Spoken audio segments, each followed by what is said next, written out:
স্পষ্ট দুবালকে আমার সহকর্মীটা কোন হলো, কে করলো, সেইগুলা অলরেডি ভিডিও ফুটেজে চলে গেছে সবার কাছে।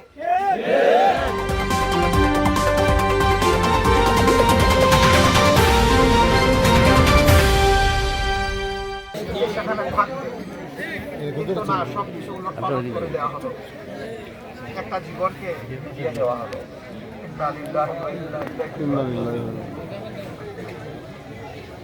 এই নির্মম আঘাতটা যারা করলো তারা একটাবার চিন্তা করলো না আমরাও মানুষ, এরাও মানুষ, তারও বাবা আছেন, মা আছেন, তারও স্ত্রী আছে, পুত্র কন্যা আছে, আমাদের ঘরেও এইরকম আছে। আমি যার উপরে এই আক্রমণটা করছি সে যদি দুনিয়া থেকে চলে যায় তাহলে এই পরিবারটা কি হবে?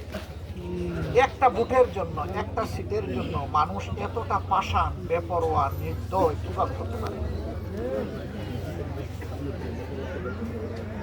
আমার উচিত ছিল সেই দিনই আপনাদের সামনে এসে হাজির হওয়া, কিন্তু আপনারা জানেন যে বর্তমান সময়টা বহুবিধ কাজের চাপে আমাদের মন চাইলেও সেদিন আমরা আসতে পারিনি। আমি জন্য দুঃখ প্রকাশ করছি। গতকালকেই সিদ্ধান্ত নিয়েছি যে আজকে ইনশাল্লাহ আসবো এখানকার মানুষকে। রেজাউল করিম ভাই আর ফিরে আসবে না, কিন্তু আপনারা সবাই আট বাড়বে না তো ভাই, কেমনে বাড়বে?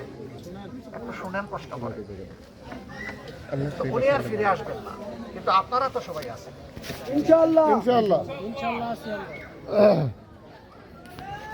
এখানে তার কবর। আমি এই লাশের আমানত আপনাদের কাছে রেখে গেলাম। আমি বিচারটাও আপনাদের কাছে দিয়ে গেলাম। আপনারা দেখেছেন এ পর্যন্ত একজন আসামিকে গ্রেফতার করা হলো না। স্পষ্ট দুবালকে আমার সহকর্মীটা কোন হলো, কে করলো, সেইগুলা অলরেডি ভিডিও ফুটেজে চলে গেছে সবার কাছে। এরপরে প্রশাসন কেন নীরব? ওসি উড্র করা হয়েছে, ইউএনও উড্র করা হয়েছে, এটা কোনো সমাধান না। আমরা চাই যে অতি সত্বর এখানে প্রজাতন্ত্রের দায়িত্বশীল জিম্মাদার লোক হিসাবে ইউএনও এবং ওসি পাঠানো হোক, যে কোনো দলবাজি করবে না।